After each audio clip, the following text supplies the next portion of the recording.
আজকে এই বাংলায় কেউ একজন বলবে ইসলাম নাকি রেপ করাকে পাপ নয় বলেছে, যার কথা ভাই বলতে গিয়ে রয়ে গেল। ও মূর্খ, ও জাহেল, ও মানবরূপী পশু, ওই অর্জুন সিং, ওকে তো অ্যারেস্ট করা দরকার ছিল পশ্চিম বাংলা সরকারের। পশ্চিম বাংলা সরকার ওকে অ্যারেস্ট করবে না কেন? ও তো টিএমসির লোক ছিল। টিএমসি থেকে বিজেপিতে শুধুমাত্র মুসলমানদেরকে ভয় দেখাবার জন্য গেছে। হাকিকাতের ভেতরটা এখনো টিএমসি আছে। কাল যদি ও আবার টিএমসিতে আসে, রাজ্য সরকার ওকে আবার নিয়ে নেবে। এতে আপনাদের কি অবিশ্বাস হয়? আপনারা কি ভুলে গেছেন ওই যে দাঙ্গা হয়েছিল বাবুল সুপ্রিয়, যার নাম মূল আসামিতে রয়েছে, সেই বাবুল সুপ্রিয় আজকে সে আসানসোলে দাঙ্গা করলো। একটা হাফেজে কোরআন 18 বছরের বাচ্চার কলজে বার করলো যে দাঙ্গাতে। সেই দাঙ্গার মূল অভিযুক্ত যে সেই বাবুল সুপ্রিয় যখন টিএমসিতে আসলো, এই সরকার থেকে কবুল করেছে না করেনি? জোরে বলুন, করেছে না করেনি? অথচ আমরা দেখতে পাচ্ছি এই সমাজের কোন একটা বোন, কোন একটা মেয়ে, মুসলিম মেয়ে আঞ্চলিক ভাষায় বলেছে মমতার স্বামী নেই। কি বলেছে? মমতার আঞ্চলিক ভাষায় স্বামীকে কি বলে? বলুন বলুন। ওটা শুনতে খারাপ লাগে বলে আমি বলছি না, কিন্তু যাকেই বলে চাল ভাজা তাকেই বলে খুদ ভাজা। তো ও বলেছে মমতার স্বামী নেই। এ কথাটা কোনো ভুল কি? আমরাও তো জানি স্বামী নেই। এই কথা তরুণ কেস হলো, তাকে বন্দী করলো। যে বেঈমান মালাউনটা ওই মুসলিম মেয়েটাকে কেস করেছে, ওই বেঈমান মালাউন জাহান্নামের কুকুরটা আজকে অর্জুন সিং এর বিরুদ্ধে কেস করবে কি? জোরে বলুন, করবে কি? না। এরা একই বৃন্দে দুইটি কুসুম, জোড়া ফুলা সিঙ্গেল ফুল, এরা দুজনে মিলেমিশে আছে। আজকে যেসব বাদর মুখো, ছুঁচো মুখো মানবরূপী পশুগুলো আমার নবীর বিরোধী করছো, তোমরা সবকটা শয়তান, সবকটা জালিম, পৃথিবীর বড় বড় জালিম নেতা ইয়াহু জাহান্নামের কুকুর থেকে শুরু করে তোমরা সবকটা বাদর এক জায়গায় হও। হয়ে সূর্য তো তোলা দূরের কথা, একটা আলোর বাল্ব জ্বালাবো, একটা লাইট জ্বালাবো, ওই ল্যাম্প থেকে উংলির ইশারাতে সরাতে পারো কি দেখবো? তোমরা কেন সবে কিয়ামত পর্যন্ত কেউ পারবে না। কিন্তু মুহাম্মদ সাল্লাল্লাহু আলাইহি ওয়াসাল্লাম আকাশের চাঁদকে ইশারা করেছে, সঙ্গে সঙ্গে চাঁদ নিজেকে দুটুকরো করে দিয়ে এক টুকরো আবু কুবাইস পার এইদিকে আর এক টুকরো একদিকে। এই দৃশ্যটা আমার ভারতবর্ষের কেরলের বাদশা, কেরলের রাজা চিরামান দেখেছিল। পরবর্তীতে খোঁজ নিল এটা কি হয়েছিল। পরবর্তীতে যখন খোঁজ পেল মুহাম্মদ রাসূলের আঙ্গুলের ইশারায় চাঁদ টুকরো হয়েছে, তখন এই চিরামান রাজা হিন্দুস্তান থেকে, কেরল থেকে গিয়ে মক্কার জমিনে গিয়ে মুহাম্মদ রাসূলের কাছে নিজেকে খেদমতে পেশ করে ঈমানের কালেমা পড়ে মুহাম্মদ রাসূলের আদর্শে জিন্দেগিকে ধন্য করে দিয়েছিল। আজকে সেই মুহাম্মদ সাল্লাল্লাহু আলাইহি ওয়াসাল্লামের উপরে কেউ আঘাত দিবার চেষ্টা করলে এতে আমার হুজুরের কিছু যায় আসে? জোরে বলেন। অসুবিধা হচ্ছে। আকাশে চাঁদ উঠলে দেখবেন বাদুরগুলো ডানা মেলে। হারা বাদুর ডানা মেলছিস কেন? বলছে চাঁদের আলোকে রুখে দেবো। আচ্ছা বলুন তো, বাদুরের ডানা দিয়ে কি চাঁদের আলো রুখা যাবে? কথা বলেন। এমনি তো বাদুরের মুখটা একটু মুছো টাইপের। ও যদি মনে করে আমি পাহাড়ে ধাক্কা মেরে পাহাড় উল্টে দেবো, মনে হয় পাহাড় উল্টাবে না, বাদুরের মুখটা আরো যাবে। আজকে যে টাকলা গুলো এই সব কাজ করছো, সময় থাকতে থাকতে সুধরে যাও। এমনি তো হনুমান মূর্খ দেখতে, না হয় এমন বিপদে পড়বে তার খেলা ওই পারস্য সম্রাট জানে। পারস্য সম্রাটের কাছে এই ওয়াকিয়াটা একটু মন দিয়ে শুনবেন। পারস্য সম্রাটের কাছে হযরত প্রফেট মুহাম্মদ রাসূলুল্লাহ সাল্লাল্লাহু আলাইহি সাল্লাম একটা চিঠি দিয়েছে। কি চিঠি? পারস্য রাজা ছিল জালিম, নারীদের ইজ্জত লুটতো, শরাবী ছিল, চরিত্রহীন ছিল। চিঠি লিখেছে কি? অন্যায় বন্ধ করো, জুলুম বন্ধ করো, নাই আমি মুহাম্মদ রাসূল সাল্লাল্লাহু আলাইহি সাল্লাম মজলুমদের পক্ষে দাঁড়িয়ে তোমার বিরুদ্ধে লড়াই করব, সংগ্রাম করব, এই এলান করে চিঠিটা দিয়েছে। পারস্য রাজা আমার রাসূলুল্লাহ চিঠিটা দেখে টুকরো টুকরো করে ছিঁড়ে ফেলে দিয়েছে। যিনি চিঠি নিয়ে গিয়েছিলেন উনি এসে আমার রাসূলকে বলছেন, হুজুর আমার বড় দুঃখ লাগলো, নাজ্জাশ নাজাসি বাদশা চিঠি লিয়েছে, মানবে কি না মানবে তার ব্যাপার, কিন্তু ছিঁড়ে দেয়নি। রোমের বাদশা চিঠি লিয়েছে, মানবে কি মানবে না তার ব্যাপার, ছিঁড়ে দেয় না। এমন করে পৃথিবীর অনেক দেশের রাজারা আপনার চিঠি লিয়েছে কিন্তু ছিঁড়ে দেয়নি। পারস্যের রাজা আপনার চিঠিকে টুকরো টুকরো করে ফেলে দিয়েছে। হুজুর আমার বড় দুঃখ লেগেছে। আল্লাহ নবী মুচকি হেসে বললেন, হে আমার সফির, হে আমার সাহাবী, শোনো, ও আমার চিঠি ছেড়ে নে, ওর রাজত্বকে টুকরো টুকরো করেছে। এবারে কি হচ্ছে শোনো। बाप का बेटा सिपाही का घोड़ा कुछ ना हो तो थोड़ा थोड़ा কথা পড়েছি না। বাপ ছিল যেমন চরিত্রহীন, ছেলেটাও একটা ছিল চরিত্রহীন। একটাই ছেলে ছিল পারস্যের রাজা। কিভাবে টুকরো টুকরো হচ্ছে দেখো। বাপের চরিত্র খারাপ ছিল। রাজা বৈদ্য হাকিমের কাছে গেছে, হাকিমকে বলেছে যে এমন কোন দাওয়াই দাও যাতে পাওয়ার বাড়বে। বাকিটা বুঝতে পারছেন তো নাকি? পাওয়ার বাড়বে এরকম দাওয়াই দাও। আর ছেলে বলছে এই বুড়োকে না মারতে পারলে গদিতে বসা যাচ্ছে না, যেটা আমার বাংলাতেও একটু একটু আবহাওয়া চলছে। আমার বাংলাতে এরকম একটা আবহাওয়া পাওয়া যাচ্ছে না কি? এখানে বুড়ো ছেলে, এখানে বুড়ি, মানামানি চলছে না, এটা আবহাওয়া চলছে তো নাকি? আমার তো ভয় হচ্ছে কে কাকে কখন ছেড়ে দেবে কে জানে। তো যাক, আমি ওদিকে যাচ্ছি না, আমি এই দিকে যাচ্ছি। যে বিষয়টা আজকে এসেছে, অসুবিধা হলো নাকি? কষ্ট হলো নাকি? তো যাই হোক, পারস্য রাজা কি করলো, সে ওই দাওয়াই নিয়ে এসে ঘরে ঢুকেছে। হাতে দাওয়াই শিশি আছে, লেখা আছে তাকতের দাওয়াই। কিন্তু বাপ বড় চালাক তো, রাজা তো, ওই দাওয়াইকে ফেলে দিয়ে ওর মধ্যে খাতারনাক বীজ ঢুকিয়েছে। ওর ইরাদা ছিল ছেলেকে দেবো, কোন জায়গায় রাখবো, ছেলে মনে করবে দাওয়াই আছে, খাবে। সেখানে ছেলেও তো বদমাইশ। আর এইদিকে ছেলে বলছে এ বুড়োকে না সরাতে পারলে হবে না। ও আর সহ্য করতে পারেনি, অস্ত্র নিয়ে এসে একদম ডাইরেক্ট ঢুকে বাপকে ঝেড়েছে, দু টুকরো করে দিয়েছে। যখনই দু টুকরো করেছে, হাতটা খুলে গেছে, হাতের মধ্যে তাকতের দাওয়াই লেখা আছে, কিন্তু হাকিকাতে আছে কি? ছেলে বলছে ওরে বুড়ো, এই জন্য বলি তুমি এত বদমাইশি করো কি করে, এই দাওয়াই খাও, তাই তো নাকি? তো ও নিয়েছে আর খেয়ে নিয়েছে। তাহলে কি হলো? ওদিকে বাপ গেল, এদিকে ছেলে। জোরে বলুন। প্রতিটা রাষ্ট্রে এরকম বিরোধী লোক থাকে না, থাকে না, সুযোগের অভাব। যেই বাপও মারা গেল, ছেলে মারা গেল, সঙ্গে সঙ্গে রাজ্যটা টুকরো টুকরো হয়ে গেল, দেশটা টুকরো টুকরো হয়ে গেল। প্রধান সেনাপতি এক অংশ নিল, প্রধানমন্ত্রী এক অংশ নিল, উজির এক অংশ নিল। এভাবে পারস্যটা টুকরো টুকরো হয়ে গেল। আমার মুহাম্মদুর রাসূলুল্লাহ সাল্লাল্লাহু আলাইহি ওয়াসাল্লাম, তিনি মহান স্রষ্টার পক্ষ থেকে সর্বকালের সর্বশ্রেষ্ঠ মেসেঞ্জার ছিল।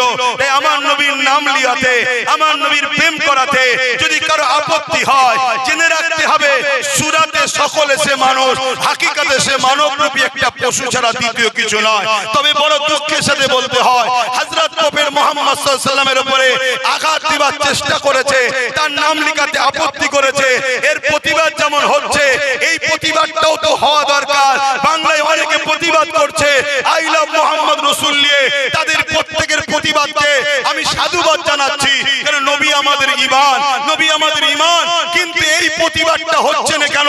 এই বাংলাতে কোন দলের নেতা তার দলের নেত্রীকে আল্লাহ বলে যখন ডাকে, এই প্রতিবাদটা কেন হয় না? কোন দলের নেতা তার দলের চোর নেতাকে আল্লাহ বলে যখন আখ্যা দেয়, প্রতিবাদ কেন হয় না? কোন দলের নেত্রী তার দলের নেতাকে আল্লাহর রূপ বলে যখন ডাকে, তখন প্রতিবাদ কেন হয় না? বড় দুঃখ লাগছে এইটা। এ বাংলার যুব সমাজ, এ বাংলার বাপ মা, আজও জাগো। এরা সবাই মিলে আমার ধর্মকে মিটাবার জন্য লেগেছে। এদের বিরুদ্ধে আমাদেরকে লড়াই করতে হবে। ওই লড়াইটা সংবিধানকে সামনে রেখে করতে হবে। ওই লড়াইয়ের সবথেকে বড় লড়াই হলো যেভাবে আমরা ঐক্য হয়েছি, যেভাবে আমরা ঐক্য হয়েছি এই জালিমদের প্রতিরোধ করার জন্য, এইভাবে ঐক্য হয়ে এই জালিমদের বিরুদ্ধে লড়াই করার জন্য আমাদের লিডার তৈরি করা দরকার আছে না না? আওয়াজ তুলে বলুন, আছে না না? কারা আমার সঙ্গে একমত হাত লম্বা করে তোলে। আমাদের লিডারের দরকার আছে না না? আমাদের লিডারের দরকার আছে না না? আজকে এই বাংলায় কেউ একজন বলবে ইসলাম নাকি রেপ করাকে পাপ নয় বলেছে, যার কথা ভাই বলতে গিয়ে রয়ে গেল। ও মূর্খ, ও জাহেল, ও মানবরূপী পশু, ওই অর্জুন সিং, ওকে তো অ্যারেস্ট করা দরকার ছিল পশ্চিম বাংলা সরকারের। পশ্চিম বাংলা সরকার ওকে অ্যারেস্ট করবে না, কেন ও তো টিএমসির লোক ছিল। টিএমসি থেকে বিজেপিতে শুধুমাত্র মুসলমানদেরকে ভয় দেখাবার জন্য গেছে, হাকিকাতর ভেতরটা এখনো টিএমসি আছে। কাল যদি ও আবার টিএমসিতে আসে, রাজ্য সরকার ওকে আবার নিয়ে নেবে। এতে আপনাদের কি অবিশ্বাস হয়? আপনারা কি ভুলে গেছেন ওই যে দাঙ্গা হয়েছিল বাবুল সুপ্রিয়, যার নাম মূল আসামিতে রয়েছে, সেই বাবুল সুপ্রিয় আজকে সে আসানসোলে দাঙ্গা করলো। একটা হাফেজে কোরআন 18 বছরের বাচ্চার কলজে বার করলো যে দাঙ্গাতে। সেই দাঙ্গার মূল অভিযুক্ত যে সেই বাবুল সুপ্রিয় যখন টিএমসিতে আসলো, এই সরকার তাকে কবুল করেছে না করেনি? জোরে বলুন, করেছে না করেনি? অথচ আমরা দেখতে পাচ্ছি এই সমাজের কোন একটা বোন, কোন একটা মেয়ে, মুসলিম মেয়ে আঞ্চলিক ভাষায় বলেছে মমতার স্বামী নেই। কি বলেছে? মমতার আঞ্চলিক ভাষায় স্বামীকে কি বলে? বলুন বলুন। ওটা শুনতে খারাপ লাগে বলে আমি বলছি না, কিন্তু যাকেই বলে চাল ভাজা তাকেই বলে খুদ ভাজা। তো ও বলেছে মমতার স্বামী নেই, এ কথাটা কোনো ভুল কি? আমরাও তো জানি স্বামী নেই। এই কথা তরুণ কেস হলো, তাকে বন্দি করলো। যে বেঈমান মালাউনটা ওই মুসলিম মেয়েটাকে কেস করেছে, ওই বেঈমান মালাউন জাহান্নামের কুকুরটা আজকে অর্জুন সিং এর বিরুদ্ধে কেস করবে কি? জোরে বলুন, করবে কি? না। এরা একই বৃন্দে দুইটি কুসুম, জোড়া ফুল আর সিঙ্গেল ফুল, এরা দুজনে মিলেমিশে আছে। আমার কথা কি খারাপ লাগছে নাকি?